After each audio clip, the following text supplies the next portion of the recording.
ilmaha uur galay gabadhiyo u doonano loo meherinin babu iska barakay kadibna sidaas oo ilma ku qaaday ilmahaas muxuu yahay ilmahaas waa ilma sharci ah hadda ka hor baan masaa'il lamida ka soo jawaabnay ilmuhu meher kuma dhalanin Soomaa meher la'aan buu dhashay hadana garac ma sababtu maxay tahay waxaan niri ilmuhu wuxuu aabihi ku abtirsadaa sharcina ku noqdaa marka aabaha islaanta u galmoonaya uu isleeyahay xalaal bay ku tahay hadduu ugu galmoodo niyad ah iyo ismoosiis ah xalaal bay ku tahay ilmaha intaas ku filan inuu sharci noqdo waana midda nikaaxa faasidka ah ilmaha ku uurgala ay culimadu leeyihiin waa ilmo sharci meelahan ay kala yimideen baad waana arinta ay inta badan u leeyimaadaan madhabkan waliba Abu Bakar iyo Umar iyo way qabaan khulafadu inay mehersan rag qabay ku jiraan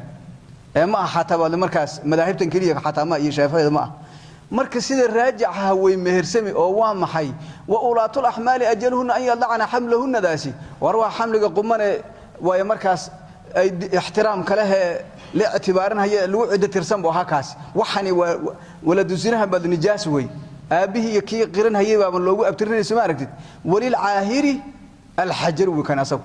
walil aahiri zani muxuu leeyahay al hajar hoog buule لا عد ولا حرمة ولا وكذا وهذا يراته ويلان هي من المجرى اللي شبهده ولا وعد ترنا عادي بهذا أجو مركز حاجة أي سومالي تكون مشغول سنتها حل والله لها وينك أحسن من يصير الراجح لكن حاجين حل وهرين نبكي قرين هيان يضياشوا إليهن قبل يبقى عيب وذيه ويعني بعد مركز ويلكي بعد مركز لو عيب أستره عذاب كان إياه خلاق كان خلاء أي أمض أيجو إياه أمض بيسوي جيده هي بكون يعني عنق ولد زنا ولا دليل إنه هو أبترن هيان أصلا نصيبه إن هذا النسب فيه إنه هو أبترن هيان أو إذا حلك يسين هيان أو ولاية أي سين هيان أو وعرض كرير كله قبلها دور ربه أسيج وجورنا يو أو هذا مركز مسؤول يو رير كده نابر ويجعنت لو قلنا هيو لب كنا كدلنا هيو مقت أكوين كي شيء هيان مركز كي نوع عاسها أصلا وهذا مركز ما دخلها يا أبيه يجهد لكن هو يدي وحجه يكيمد بدخلي